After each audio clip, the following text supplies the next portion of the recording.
so unappealing though most of them were, let's have a look at those front pages in more detail. We kick off with the Sunday Telegraph, Leo. So the Telegraph leads with Keir Starmer's plot to give millions of EU nationals living in Britain the vote. So he's been accused of wanting to rig general elections by letting migrants who live in the UK and pay tax have a say. So there's 3.4 million EU nationals in Britain who already fulfil the requirements to be settled. They've got settled status. There are further 2.6 million who've been granted pre-settled status, and obviously that's a huge block. That's 6 million people. So if they're more likely to vote Labour. I was going to say, you use the word block, and that does imply like a uniform voting intention or direction or whatever. Would we assume that they are all left-wing? I think people, immigrants to the UK, this is why left-wing parties tend to be really big on immigration, because they know that those people, once they come here and get settled, will generally vote for left-wing parties. So, for example,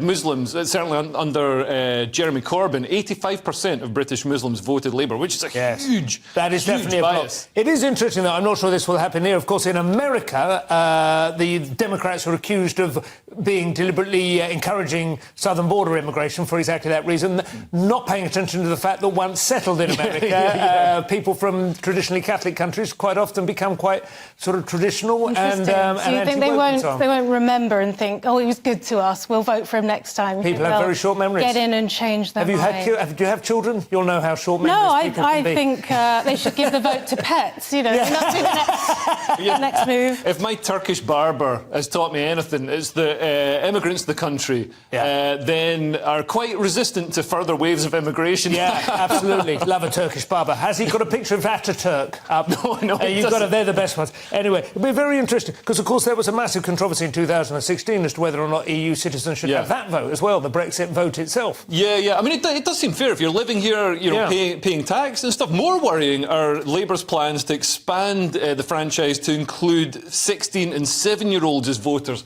because the younger people get, the more idiotic they are. And they're obviously vastly more likely to vote for whatever communist hellhole they think will deliver utopia for them. We were talking about this earlier when we just, in the context, a more sort of like long-term political, how to sort of steer the boat or whatever.